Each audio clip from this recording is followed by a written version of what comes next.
Salve, salve, irmãos queridos, bem-vindos a mais uma partilha entre irmãos, comunidade Bom Pastor, com muita alegria recebendo você aqui com a gente, para que a gente possa juntos dividir o que o Senhor está nos ensinando. Quando a gente divide o que a gente aprende com Deus, isso cresce dentro da gente, né? Então, seja bem-vindo, contamos com a sua interação aqui para que a gente possa chegar a mais pessoas, ou curte, ou comenta, ou compartilha, mas mexe um pouquinho aí no celular ou no computador para a gente poder alcançar mais corações com a palavra de Deus, com a fé da nossa igreja, que aquece os corações, e a gente está precisando tanto, né? Então, vamos nós, estamos juntos. Eu estou aqui com a minha irmã Laura Beatriz. Tudo bem, Laura, beleza? Padre Antônio, tudo bem na força do Espírito Santo. Padre Antônio, eu amo o mês de maio, então feliz mês de maio para o Senhor, para cada irmão esse mês lindo. O céu fica mais bonito em maio, fica mais azul, né? Exato. Já percebeu isso? É bonito demais. Então, olha, vamos ter esse mês a festa de Pentecostes, a festa de Corpus Christi. Meu Deus! É um mês tradicionalmente dedicado a Nossa Senhora, né? Então é um monte de coisa boa. Vamos curtir as coisas boas, né? Senão a gente só pensa no que não tem e não aproveita o potencial Deus do que a gente dando. tem, né? Então, cuidado com isso, viu? Porque a gente pode ficar muito angustiado, ou preocupado, ou chateado com as oportunidades que a gente não recebeu, e a gente corre o risco de esquecer que a gente vai dar contas daquelas que a gente recebeu, o que a gente fez com elas, né? Então, esse mês, Deus vai nos dar, com a graça dele, muitas oportunidades. Então, vamos aproveitá-las. Vamos aproveitar todas essas festividades maravilhosas. E, Padre Antônio, eu estou, assim, particularmente feliz de ver que está aberto aí na sua frente, na minha frente, o catecismo. Eu estou me reportando, né, ao que o Papa Francisco pediu. Ele pediu, né, que nesse ano a gente fosse, né, a fonte ao catecismo da igreja. E que bênção, se alguém puder, diz ao Papa Francisco que aqui a gente está com o catecismo da igreja, nos inebriando com essa palavra que a igreja nos dá. Bonito isso, né, Padre Antônio? Muito. O catecismo vale a pena, né? Não é complicado, porque o pessoal já... Primeira coisa, não é nada complicado. Não, ao contrário. Só que a gente tem que ler com atenção, né? Não é uma receita de bolo. Então, tem que ler com... Aliás, até receita de bolo, se você não tiver atenção, se você não te faz, sai outra coisa, tudo. Né? Então, mas, Laura, a gente está aproveitando esse tempo pascal, agora que a gente já está com o tempo pascal, assim, fluindo... Se encaminhando, né? Mais diretamente para a sua completude, que é a celebração de Pentecostes. A gente já está entrando agora na terceira partilha sobre o Espírito Santo, a partir do catecismo e a partir daquilo que me parece que são os parágrafos do catecismo que mais se referem ao Espírito Santo, que são os parágrafos sobre oração. Como que já dando para a gente essa dica. Olha, se você quer conhecer o Espírito Santo, isso não tem prioritariamente a ver com ideias, uma teoria. Se você deseja conhecê-lo, você vai encontrá-lo e conhecer o trabalho dele, o cuidado dele na oração, na sua vida de oração. Então a igreja nos ensina a reconhecer a ação, a maneira como o Espírito Santo conduz suavemente, mas de maneira muito segura, os nossos passos na vida de oração. Quanto mais eu me ponho aberto à comunhão com Deus pela oração, mais eu estou indicando ao Espírito Santo que eu preciso dele, que eu o desejo, e ele gentilmente vem em socorro e toma a dianteira, né? Padre Antônio, a gente pode falar o inverso também, né? Se eu quero mergulhar na oração, se eu quero descobrir a oração, se eu quero ter uma vida de oração, se eu quero entrar em oração, foi o parágrafo, né, do último podcast, eu preciso do Espírito Santo, né? Eu não posso ter uma vida de oração. Não dá para ter uma vida de oração sem o Espírito Santo, né? Sem o Espírito Santo agindo, porque senão a gente vai voltar sempre ao mesmo... Não, mas eu tenho o Espírito Santo, ok. Sem o Espírito Santo agindo. Então, movendo, eu tenho, mas amém. O quanto ele tem a mim. Né? Há muitos anos atrás, eu eu vi um texto, né, de uma pessoa, uma pregadora, que dizia: não basta que ele seja residente em nós, ele tem que ser presidente. Ou seja, ele deve presidir, né, as coisas. Então, isso é fato, né? Oração e Espírito Santo são duas expressões que constantemente são encontradas numa mesma frase, porque são realidades connaturais. O Espírito Santo é quem cria essa comunhão íntima entre nós e o Pai, nos configurando, nos moldando à semelhança de Jesus, nos fazendo entrar no coração filial de Jesus. Por outro lado, eu experimento quem é o Espírito Santo, eu sou capaz de conhecê-lo não como o produto de uma ideia, né, da minha mente, mas como alguém real que vem ao meu encontro na medida em que eu me abro à oração. Portanto, essas duas expressões, Espírito Santo e oração, que na verdade são duas realidades, né, elas constantemente se encontram, né, no catecismo, em vários parágrafos, mostrando para a gente que, como você colocou, é uma rua de mão dupla, né? Espírito Santo e oração são realidades que se experimentam conjuntamente, né? Uma implica a outra. Então, vamos em frente. Vamos em frente. Laura, eu tinha dado uma olhadinha aqui e eu achei legal que a gente pudesse compartilhar um pouquinho na passagem do Catecismo que fala a oração na vida cristã no tempo agora da igreja. Por quê? A oração na vida cristã é uma grande seção do Catecismo da Igreja Católica, praticamente a seção final, e o Catecismo ele faz um itinerário na Bíblia, nos mostrando pela Sagrada Escritura... os profetas. Exato, como Deus suscitou no coração do homem e do seu povo de Israel o desejo de ter comunhão com ele, o desejo de ouvi-lo, o desejo de falar com ele. Então, a oração no Antigo Testamento, a oração na vida de Jesus, né? E aí, depois se entra na oração no tempo da igreja, que é o nosso tempo, mas cujo paradigma está no Novo Testamento. Atos dos Apóstolos, cartas de Paulo. Então, o Catecismo vai mostrando para a gente o que a Sagrada Escritura nos ensina sobre a oração, né, na vida cristã, como ela foi vivida desde as origens da igreja no tempo dos apóstolos. E aí, no parágrafo 2623 em diante, a gente encontra essa parte do catecismo e, como a gente falou, volta e meia, né, o Espírito Santo. Então, acho que vale a pena a gente dar uma olhadinha aí. A primeira coisa que o catecismo lembra é que no momento em que a igreja manifesta-se, né, desabrocha no mundo no dia de Pentecostes, o Espírito Santo vem sobre essa igreja que está reunida num só lugar, num mesmo lugar, perseverando em oração. Então, o iniciozinho do livro de Atos dos Apóstolos, no capítulo 2, né, já mostra para a gente, né, finalzinho do capítulo 1, capítulo 2, já mostra para a gente essas duas realidades que caminham sempre juntas.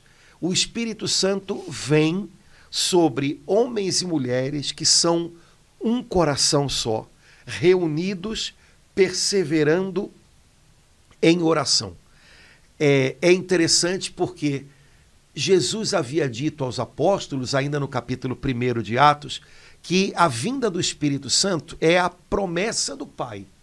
Bom, como Deus é fiel, essa promessa se cumpriria de todo modo. Mas no desígnio de Deus, na providência de Deus, foi desejo do coração do Pai que a sua promessa, o dom do Espírito, o derramar do Espírito, se cumprisse como resposta à oração daqueles homens e mulheres que estavam esperando. Isso é uma coisa muito legal que a gente precisa trazer também para a vida da gente. Nosso Deus é um Deus de promessas e Ele é fiel. Isso significa que Ele deseja realizar suas promessas. E Ele poderia realizá-las de muitos modos, soberanamente. Mas a Bíblia nos ensina Ao longo de todo o Novo Testamento a gente poderia ter muitos exemplos, mas talvez o melhor de todos seja justamente Pentecostes. A Bíblia ensina para a gente que é desígnio de Deus que as suas promessas se cumpram como resposta à necessidade do nosso coração, que a gente manifesta a Ele em oração. É assim também na nossa vida. Eu fico imaginando a quantidade de coisas maravilhosas que Deus quer cumprir em cada um de nós, verdade. mas que Ele deseja cumprir como resposta à nossa oração. E se a gente fecha os lábios e o coração e não pede, e não suplica, e não busca nele, Ele tem muito a dar, mas a gente não está sabendo como receber. Se a gente busca pelo Senhor, se a gente manifesta a Ele a nossa necessidade, como uma criança que pede ao pai e à mãe, então, pronto, agora sim, o desejo do coração dele de dar se encontra com o nosso desejo de receber. E aí coisas incríveis acontecem. Foi uma maneira linda da gente entender, Padre Antônio, aqueles 9 dias. Imagino o que eles passaram, talvez alguns com medo, né, por toda a situação, mas permaneceram juntos, né, com Maria em oração, perseverando, mesmo sem saber o que poderia acontecer, mas eles perseveravam em oração. Enquanto o senhor falava, foi uma nova compreensão da importância da gente perseverar em oração até o Senhor cumprir, né? Até o nosso Pai cumprir, que é o desejo dele, cumprir a promessa na nossa vida, como cumpriu naquele dia, né? De Pentecostes. Há uns anos atrás eu peguei assim, várias traduções da Bíblia, um monte de traduções diferentes, e fui procurar essa expressão, perseveravam em oração. Como é que estava traduzida em cada uma delas. E tinha umas coisas muito bonitas. Eu não sei onde é que eu botei esse papel, eu acho que eu vou ter que fazer isso de novo. Eles se entregavam totalmente à oração. Uau. Eles insistiam confiantemente na oração. Havia várias expressões diferentes para dizer a mesma coisa, né? Esse perseveravam em oração foi descrito em várias traduções. Cada tradutor quis colocar em relevo, né, algum elemento dessa expressão, né? Mas me pareceu tão bonito isso. Quer dizer, eles estavam profundamente envolvidos na oração. Como também a Escritura diz que Jesus fazia, né? Jesus se envolvia em oração. Eu fico imaginando, meu Deus, como às vezes as minhas orações são frias ou são formais ou são... Eu não me envolvo na oração. Quando, na verdade, a Bíblia diz que Jesus se entregava à oração. Ou seja, ele era tomado pela oração. Os apóstolos perseveravam em oração. Eles insistiam. Era um combate contra a incredulidade, contra o medo, né, contra o desânimo, e eles insistiam até que as promessas de Deus vencessem.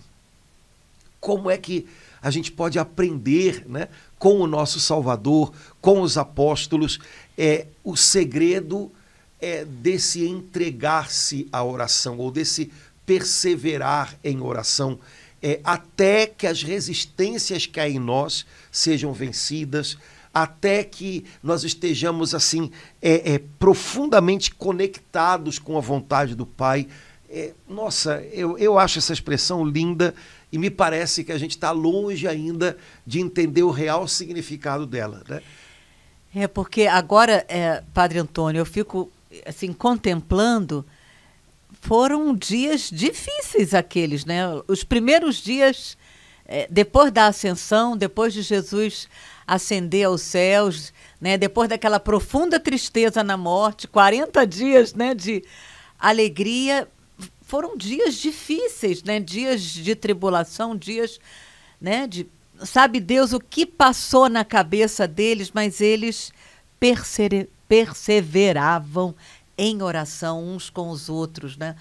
É muito forte essa palavra a gente entender hoje, contemplando o que deve ter passado no coração deles, né? Para que eles pudessem estar juntos até o dia da promessa, né? E eles oravam porque, eu tenho certeza, eles se sentiam profundamente necessitados de algo que eles sabiam que não tinham. Mais. Você imagina, Jesus voltou para o Pai, então eles não viam mais Jesus. O Espírito Santo ainda não tinha sido derramado. Você já imaginou? Dias bem... O que é você saber que tem uma missão, você saber que não acabou, mas, por outro lado, não ter a menor ideia de como realizar, porque eles não tinham nem o que vai a unção acontecer do Espírito Santo. Eu fico imaginando como nós tratamos como algo trivial, algo que é insubstituível, algo que deixaria um vazio monstruoso, mas nós tratamos como trivial porque, como nós o temos conosco individualmente desde o batismo, como igreja há 2000 anos, a impressão que dá é que ele sempre teve, sempre vai estar e nunca vai ter problema, né? Ele está ali, né? Mas entre a Ascensão e Pentecostes, eles não tinham ainda sido cheios do Espírito Santo. Então, imagino que a insegurança, a incerteza, a total consciência da incapacidade, até que veio, até que a promessa se cumpriu, e ele veio e mudou tudo. Mudou tudo. A gente não tem essa clareza porque a gente sempre o teve. E talvez a gente não o aproveite, aproveite a sua presença. Certamente a gente não aproveita a sua presença como ela poderia, né, ser aproveitada por nós. Mas nós o temos. Nós temos o Espírito Santo desde sempre. A gente não tem ideia do que é não tê-lo, né? E, por outro lado, talvez que justamente por isso a gente também não o valorize tanto, né? Porque a gente não recorre a ele, a gente não, conscientemente, a gente acha que, vamos lá, e a gente acha que vai fazer porque dá conta, quando, na verdade, os apóstolos, entre a Ascensão e Pentecostes, perceberam nitidamente, a gente tem uma tarefa. Jesus tinha dito, ide pelo mundo inteiro. Não temos nenhuma condição de fazer isso.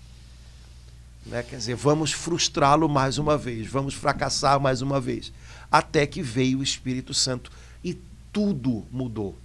Né? Esses homens foram virados do avesso, quer dizer, foram virados do lado certo, né? Mas é totalmente diferente. Então, que experiência incrível e que necessidade, que consciência profunda da necessidade de algo que só Deus poderia dar, que esses homens estavam experimentando e que os fez perseverar em oração.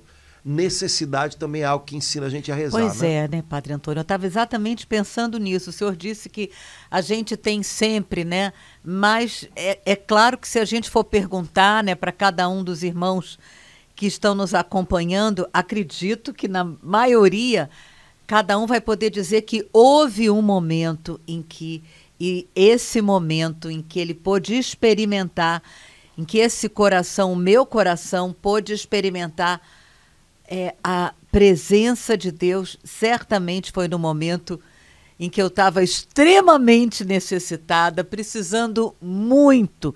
E essa necessidade, essa dor, essa dificuldade, essa limitação, esse pecado, essas trevas, essa escuridão me levou a buscar de todo o coração. Aí lembrei daquela passagem, né? Buscar de todo o coração, com toda a alma, como Jesus orava, como os apóstolos ficaram nesses 9 dias. Né? Nós o temos desde sempre, né? Entre aspas, né? Desde o nosso sempre, né? Mas nós o temos muitas vezes abandonado dentro de nós próprios. Né? Eu imagino que às vezes os santos costumam dizer que o nosso coração, o coração de um cristão, é um céu, né? Porque Deus habita nele. Né? Mas eu fico imaginando, na condição que a maioria de nós está, para Deus, como o nosso coração deve ser um deserto, porque nós somos ausentes. Né? Ele está, mas nós somos ausentes. Né? E nós o abandonamos dentro de nós próprios e vamos correr para longe procurando 1 milhão de coisas. Né? E o coração fica necessitado, fica vazio, e aí a gente busca, e aí quem sabe um dia, como o filho pródigo, a gente cai na gente. Isso. E aí começa a buscá-lo com sede, fome, e percebe, de repente, né, que só ele, com ele é que tudo muda. Né? Tudo vai para o lugar, tudo fica em paz. Né?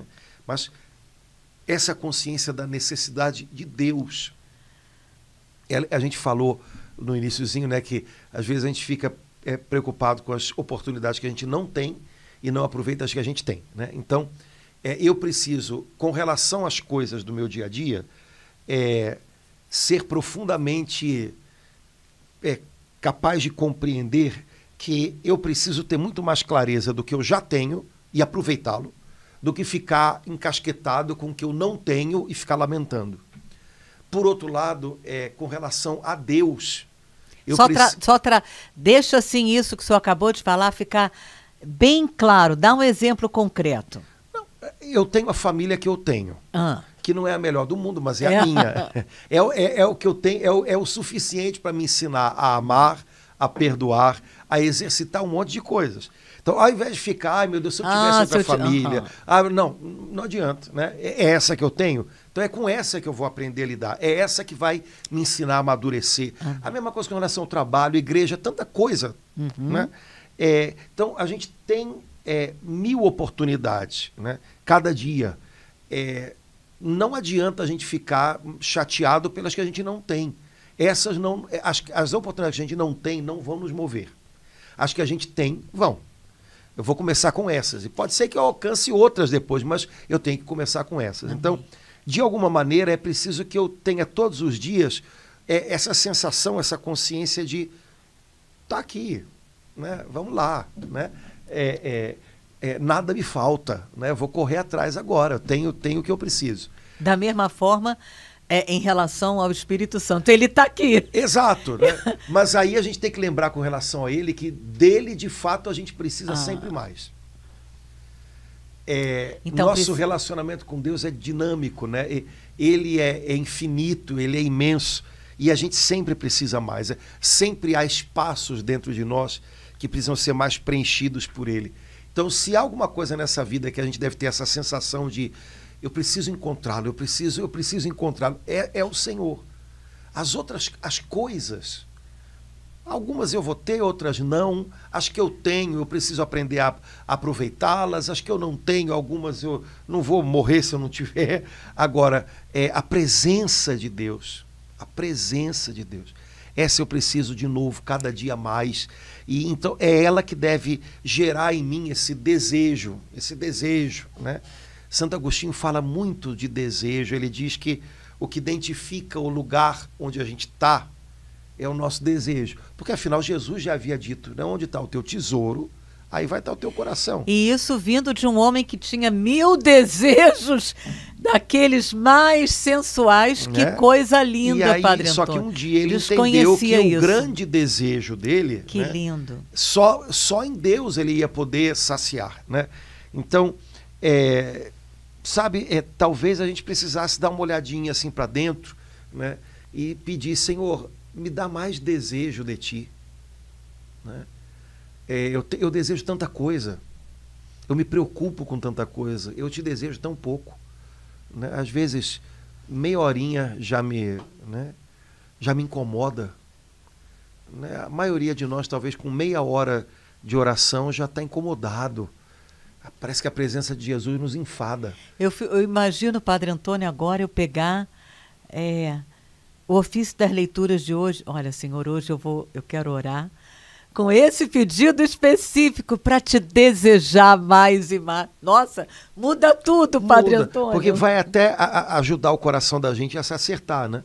Se o meu coração está onde está o meu tesouro... Normalmente ele está desejando... Se o meu coração está jogado por aí, eu preciso pegá-lo de volta e colocá-lo no lugar onde de fato ele descansa. Então, Senhor, dá-me a graça de te desejar mais.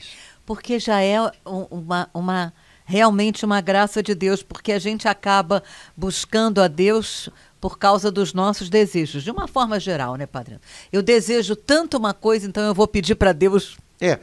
amanhã por cima você vai ter outras para pedir. O que de fato não é problema, contanto que você entenda que no fundo, você precisa mais do Deus que te dá essas coisas do que das coisas que você recebe de Deus. Eu acho que, aliás, esse é o momento em que a chave vira. A gente começa buscando coisas em Deus. E a gente tem que terminar encontrando Deus em todas as coisas. Né? Então, vamos dizer assim, evangelizar o nosso desejo. Né? converter o nosso desejo é uma grande necessidade, né? Porque a gente é movido pelos nossos desejos ou pelo nosso desejo. E o desejo mais profundo do coração humano, né? O desejo de inteireza, de integridade, né? Uma integridade de amor, né? de doação e também de aceitação. Isso a gente encontra em Deus. Então, os apóstolos eram homens de profundo desejo e expectativa. Tanto é que Jesus, antes de voltar para o Pai, e quando Jesus identifica o Espírito Santo como a promessa do Pai, Jesus está colocando no coração desses homens um grande desejo. Está fazendo deles homens de desejo. Esperem, queiram a promessa do Pai que vai se cumprir. Vocês serão cheios do Espírito Santo. E os apóstolos assim foram toda a vida. Homens cheios de desejo, cheios de, movidos, né, por esse desejo da vontade de Deus, né, de que o evangelho se espalhasse, de que a missão fosse cumprida. Acho que hoje nós estamos precisando disso, né? Homens e mulheres na igreja de profundo desejo, não de vontades, né? As minhas vontades, que são uma montanha-russa sem fim, né? E que dão e passam, né? Mas um desejo profundo por Deus, pelo seu Espírito, para que se cumpra a vontade de Deus, pela salvação das almas, para a glória de Cristo. Então, esse desejo, né? Quase, vou usar uma expressão ruim, porque ela é meio negativa, quase que uma obsessão, né? E isso deve impulsionar a gente. Com isso, a gente enfrenta e vence muita coisa. Porque a gente tem um alvo, né? A gente tem um olhar apontando para alguma direção. Sem isso, eu acho que fica muito difícil. Eu sei que há pessoas que por temperamento são mais intensas e outras que por temperamento são mais mas isso não... arrumadinhas. Mas cada um com o seu temperamento, esse desejo profundo, que não tem a ver com emoções, tem a ver com algo mais íntimo, né? É verdade. Ele tem que ser muito real em cada um de nós, né? Porque é esse desejo que, no fundo, abre o coração da gente para que Deus possa realizar em nós e através de nós o que Ele quer. Eu fiquei com vontade de ler esse parágrafo. Vamos ler? Leia-o. Então, irmãos, é o 2623, 2623, no tempo da igreja. No dia de Pentecostes, o Espírito da promessa foi derramado sobre os discípulos reunidos no mesmo lugar, esperando. Aí a gente, vou até substituir pelo desejando-o. Todos unânimes, perseverando na oração. O senhor falou que também uma vez quis entender esse unânimes, né, Padre Antônio? É mais do que um só coração. Laura, olha, Jesus já tinha dito que a gente precisa concordar em oração. Concordar significa... Que vem de coração, né? Coração junto. Então, e se tem coisa que é difícil de juntar, são dois corações, né? A gente junta um monte de coisa. Juntar dois corações é difícil, né? Porque, na verdade, são dois corações querendo uma mesma coisa. Né? A união mais perfeita que existe é a união união de vontades, né? Então, quando duas pessoas querem a mesma coisa, aí há uma profunda união. Isso é unanimidade, isso é concordar em oração. Então, unânimes significa que eles oravam conjuntamente. A impressão que eu tenho aqui é que São Lucas, nesse trechinho de Atos, ele meio que pintou para a gente quase como que uma assembleia litúrgica, né? Reunidos no mesmo lugar, perseverando unânimes em oração. É como se fosse uma grande liturgia, né? A qual o Espírito Santo vem como resposta. Mas eles desejavam uma só coisa. Eu fico imaginando o quanto é difícil, por exemplo, a gente fazer isso nas nossas igrejas hoje. Né? E alguém pode dizer, não, mas não é preciso. Não, mas Jesus disse que onde dois ou mais concordarem em oração. Você já imaginou, se tiver 500 pessoas na igreja, tem 500 pessoas, 500 corações querendo 500 coisas diferentes. Ai, Padre Antônio. A igreja, com a sua oração, é um grande auxílio para nos tornar unânimes. Quer dizer, nós somos membros da igreja, a igreja não se reduz a nós, né? Mas na medida em que nós, por exemplo, numa celebração, ouvimos a oração da igreja, e se todos nós concordássemos com ela, fizéssemos todos nós dela a nossa oração, nós estaríamos cumprindo o que Jesus ensinou a respeito da concórdia de oração e o que o livro de Atos chama de unanimidade na oração. Na celebração da missa, há uma oração logo no início, que a gente chama de oração coleta, que não tem a ver com dinheiro, né?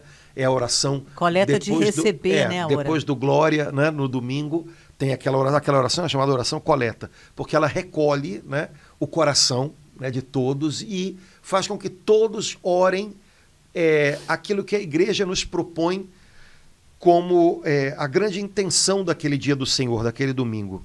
Se a gente tentasse, nesse momento, até esquecer um pouquinho das nossas particularidades e entrar nessa oração da igreja, nossa, como seria bonito isso e como seria frutuoso. Porque o padre começa dizendo oremos. Oremos, né? Oremos significa...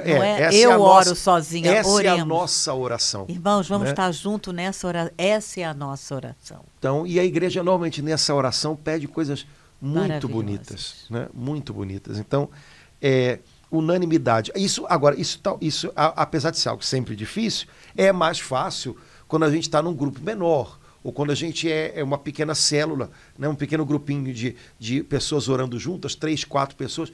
Vamos orar pelo quê?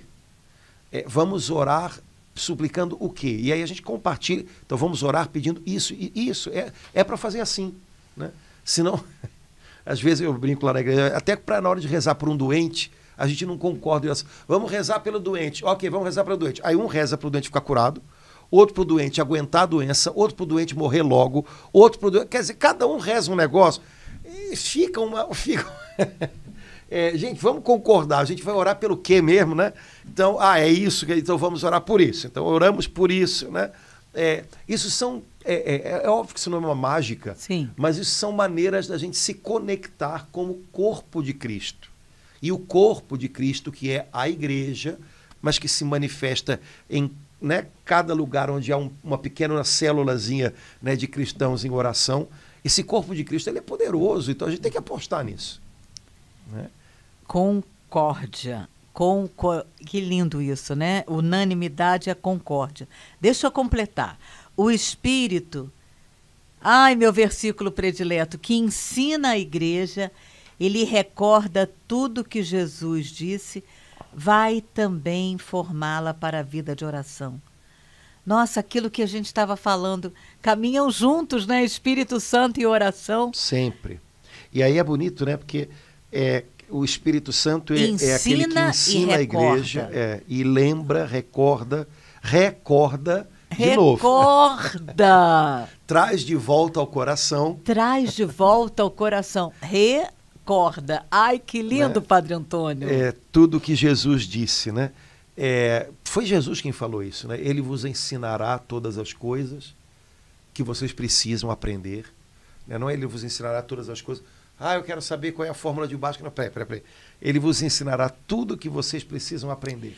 É bonito, né, Padre Antônio? Porque Jesus falou tantas vezes, eu sou o pão da vida, eu sou o bom pastor, mas ele disse, ele vos ensinará todas. Sim. Ele poderia dizer, eu vos ensino, o Pai, mas nesse momento ele está apontando especialmente a ação do Espírito Santo na nossa vida, na nossa alma. Ele vos ensinará e ele vos recordará. Né? E são duas ações diferentes, né? Ensinar algo que eu não sabia, recordar algo que eu aprendi, mas talvez tenha esquecido.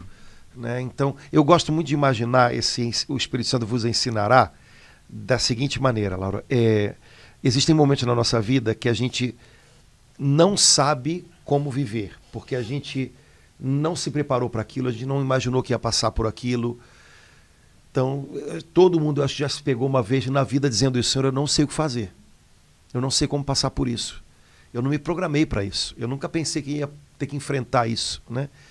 Ele vos ensinará todas as coisas. Então, quando a gente diz, Senhor, eu não sei mais o que fazer, essa é a primeira frase. A segunda tem que ser, então, me dá o teu Espírito Santo, porque ele pode me ensinar. Senhor, eu nunca me preparei para passar por isso, porque eu nunca imaginei que ia passar por essa situação. Mas o teu Espírito Santo pode me ensinar a passar por ela, sendo fiel ao Senhor. Me ensina, Espírito Santo. Qual é o passo que eu devo dar? Né? Me protege. Né? Jesus chamou o Espírito Santo de defensor. Né? Defensor de quê? Da vizinha? Não, defensor nas lutas que acontecem aqui dentro. Então me defende da tristeza, me defende da incredulidade, né? Me defende de voltar atrás, né? Me defende do medo que me faria voltar atrás. Né? Então ele vos ensinará todas as coisas e vos recordará tudo o que eu disse. Ou seja, ele manterá vivo no coração de vocês o que eu disse. Né? Sem o Espírito Santo, o Evangelho de Jesus ou parece uma coisa do passado, uma lembrança passada, de uma coisa que, sabe, é como se fosse uma foto desbotada, ou o Evangelho parece uma utopia impossível. Né? Não sei, que dependendo do jeito de cada um, né? Isso não dá mais. Ou então, um dia, quem sabe, é o nosso sonho. Não. Sem o Espírito Santo, o Evangelho não acontece. Então, ou ele vira uma coisa que você até diz, mas isso foi naquele tempo, né? Ou ele vira um sonho, né? Quem sabe um dia a gente consegue. Não, peraí. Com o Espírito Santo, né, o Evangelho é possível hoje. Eu posso acolher e eu posso ser inserido no Evangelho. Ele pode se tornar vida da minha vida hoje. Então, Espírito Santo, recorda o que o Senhor prometeu, recorda-me quem Ele é, traz vivo ao meu coração o que Jesus prometeu e ensinou, para que eu possa viver isso hoje, para que eu possa viver à altura disso no dia de hoje. E aí a gente descobre que com o Espírito Santo o Evangelho é uma realidade, não é nem uma utopia, nem uma lembrança desbotada. É algo real hoje. Hoje, aqui, pode ser vivido, dá frutos hoje quando ele é obedecido. Então, isso tudo o Espírito Santo faz, formando-nos na vida de oração.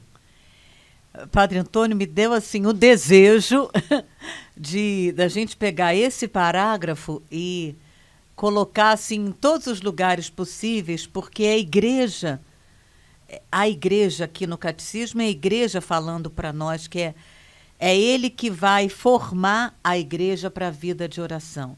Então a gente vê tantas coisas, às vezes, no celular, no Instagram, sobre oração, mas aqui de uma forma tão simples, para quem acha que é complicado o catecismo. Olha que simplicidade e direto, né, concreto.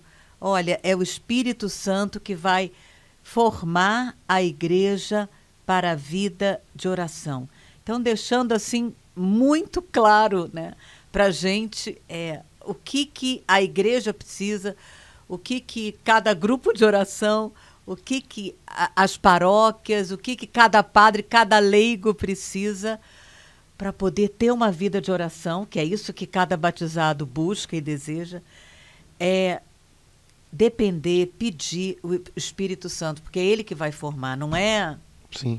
Outra coisa, é o Espírito Santo que vai formar em mim uma vida de oração, na igreja uma vida de oração. Né? Lembrando que ele tem feito isso há 2000 anos. Né? Ele tem feito isso há 2000 anos. Então, aquilo que com todas as nossas limitações. Né? Aquilo que é o patrimônio, o tesouro da igreja, né? O tesouro de oração da igreja, os sacramentos, de modo especial, a celebração da Eucaristia, a oração dos salmos, né?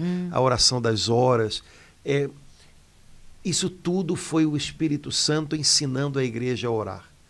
E isso tudo é o Espírito Santo nos ensinando a orar com a igreja. Eu gosto muito, a gente chama tanto a igreja, né, de nossa mãe, a igreja, né?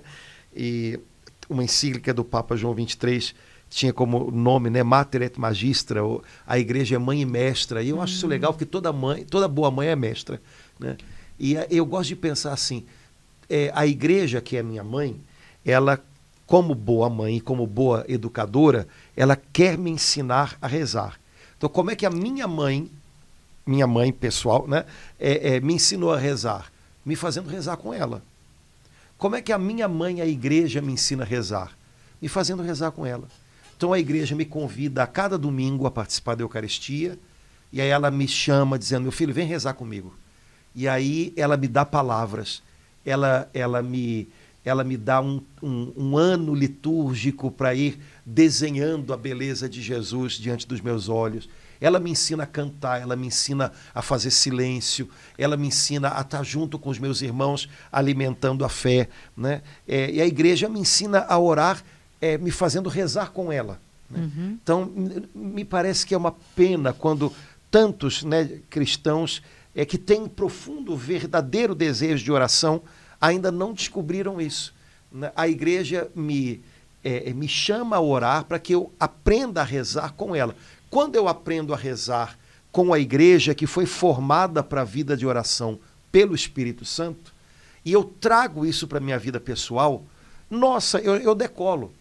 Porque eu vou aprender aí com a igreja que foi formada pelo Espírito Santo a orar tendo sempre como primeiro e último, como ponto de partida e como alvo da minha oração, o coração do Pai. Porque a oração da igreja é sempre ao Pai, né? Na certeza de que eu sou transportado ao coração do Pai, nos braços de Jesus, o Filho bendito, que se tornou meu irmão, para que eu aprendesse com ele a chamar Deus de Pai, né? Quando eu oro com a igreja, eu aprendo a orar com a palavra de Deus. E a igreja me ensina que orando com a palavra de Deus, a minha mente é fecundada, ela é renovada, né? A igreja me ensina que a oração de louvor, ela tem o poder de transformar tudo. Eucaristia significa ação de graças. Então, a mais perfeita oração, que é a nossa participação na entrega de Jesus ao Pai, é a Eucaristia. Jesus se tornou nossa ação de graças. Jesus se tornou o nosso louvor ao Pai. E na Eucaristia, o pão e o vinho são transformados no corpo e no sangue de Jesus, e nós somos transformados nele também.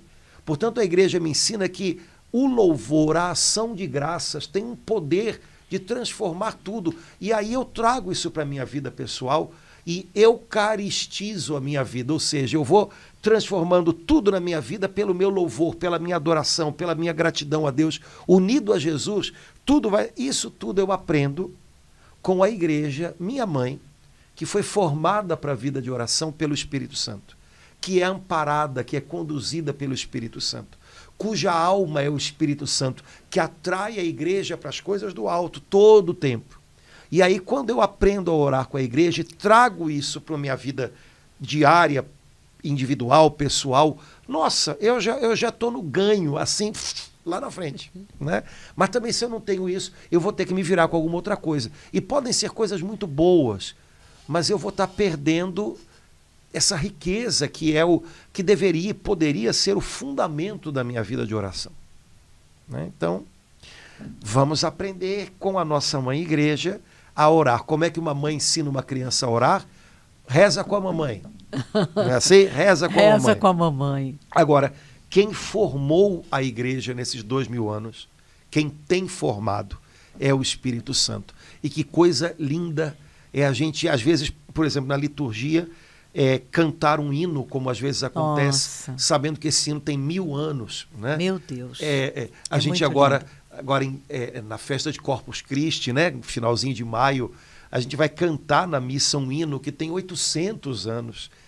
E é lindo como naquele dia, né, em que foi composto, e por aí vai. Então, o Espírito Santo tem ensinado a igreja a louvar, a adorar, a se robustecer na oração. E quando a gente é formado nisso e traz isso para a nossa oração pessoal, a gente decola. Aí fica uma oração formada pelo Espírito Santo, né, Padre Antônio? Não por qualquer outra coisa. Não é? Acho que é uma boa é uma boa proposta para a gente, né, nesse mês de maio, assim, já terminando o tempo pascal, ou melhor, chegando à sua plenitude na festa de Pentecostes, aproveitar bem a liturgia desses dias, né?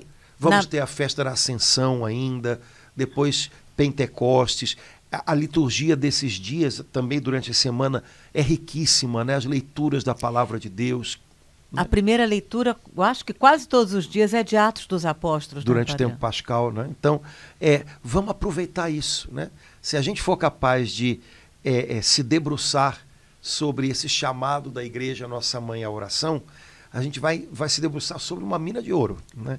Então, vamos fazer isso como dever de casa, né? Terminando o tempo pascal na escola de oração, na qual a igreja foi formada pelo Espírito Santo e na qual ela agora quer formar a gente. Laura, acho que a gente tem que parar, porque já foi um tempão. Não dá nem para... Então fica para vai ficar próximo. Cenas do próximo capítulo. Cenas do próximo capítulo. Então a gente parou, nós lemos todo o 2623, né? Isso. E aí, a gente parou no início nem chegamos ao 2624. Então, a gente continua, irmãos, na próxima. Senão vai todo mundo embora, vai dormir e a gente continua conversando aqui. E aí não pode. Gente, um abração, obrigado pela companhia. Até a próxima, se Deus quiser. Tchau, tchau. Tchau, irmão.